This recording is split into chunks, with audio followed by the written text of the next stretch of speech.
Alors, je vais vous dire que, autant j'aime Victor Hugo, autant c'est un bonhomme qui me donne un petit peu des complexes, parce que Hugo ne s'est pas contenté d'écrire de la poésie, des poésies magistrales, il a écrit des romans, du théâtre, il a fait des dessins admirables, je ne sais pas si vous avez vu probablement ses aquarelles formidables, il aurait pu faire toute une vie juste avec ses dessins, ce sont vraiment de très belles choses, et puis il s'est engagé bravement jusqu'à l'exil dans la vie politique, contre Napoléon III, contre la peine de mort, ce qui n'était pas une chose évidente, et puis c'est un gars qui a pensé des choses très fortes, et ça concerne cette salle ici. Hugo, 150 ans avant tout le monde, avait eu l'idée, la prémonition de l'Europe, donc je suis content de jouer à l'européen. Il fallait bien que je trouve une bonne raison. Et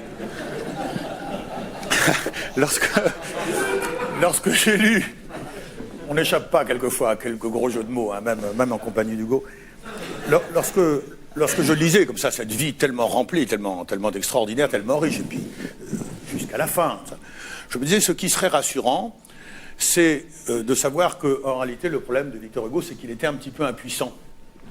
Au cas tout s'explique, parce que si vous voulez, à ce moment-là, ayant peur d'affronter les femmes, eh ben, il se serait réfugié dans son petit cabinet pour griffonner des alexandrins, puis en disant non, mais je bosse, j'ai la tête ailleurs, et tout ça.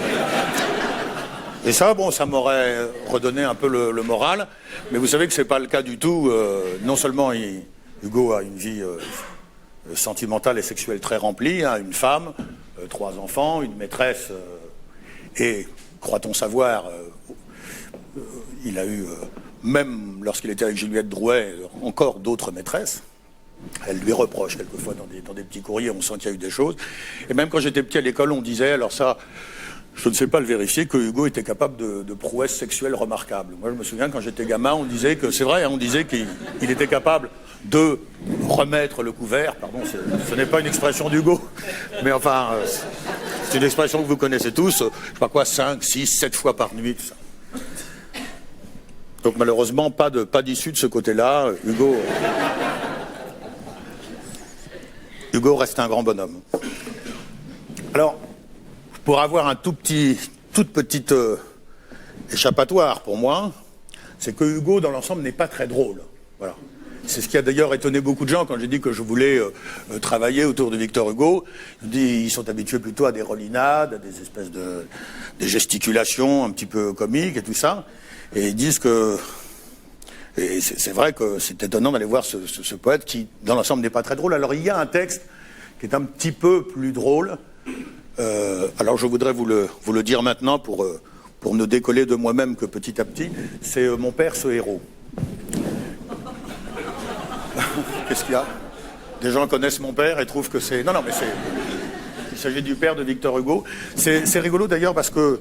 vous savez, quand on demande aux gens s'ils connaissent des vers de Victor Hugo, la plupart du temps, les gens répondent non, il me semble pas. Et puis quand on leur dit mon père, ce héros au sourire si doux, ils disent ah oui, si, ça, celui-là, oui. Et puis on dit ce siècle avait 2 ans, ils disent ah oui, ça aussi, je vois ce que c'est. Waterloo, oui, ça je vois aussi. Oh, combien de marins, ah oui, c'est vrai, ça aussi, ça je le connais. Demain dès l'aube, ah oui, finalement, j'en connais pas mal. Ce qui fait que nous ne le savons pas toujours, mais Victor Hugo est une œuvre très partagée, qui appartient assez profondément à notre patrimoine, même si ça ne nous apparaît pas. Et paf.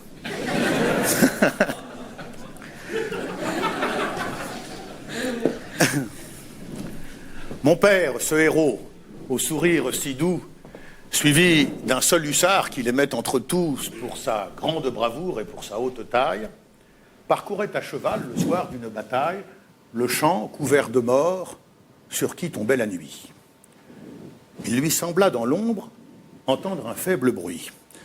C'était un Espagnol de l'armée en déroute qui se traînait, sanglant sur le bord de la route, râlant, brisé, livide, et mort plus qu'à moitié, et qui disait « à boire, par pitié ». Mon père, ému, tendit à son hussard fidèle une gourde de rhum qui pendait à sa selle, et dit « Tiens, donne à boire à ce pauvre blessé ». Tout à coup, au moment où le hussard baissé se penchait vers lui, l'homme, une espèce de mort, saisit un pistolet qui l'étreignait encore et vise au front mon père en criant « Caramba !». Le coup passa si près que le chapeau tomba et que le cheval fit un écart en arrière. Donne-lui tout de même à boire, dit mon père.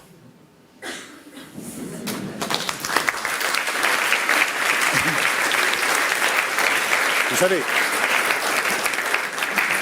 justement, ce texte-là, je l'ai expérimenté comme ça un petit peu auprès des enfants, les miens surtout, mais c'est vrai que voilà encore un texte où tout le monde comprend bien qu'il y a une grandeur d'âme à secourir ce blessé, bien qu'il ait essayé de me tuer à l'instant.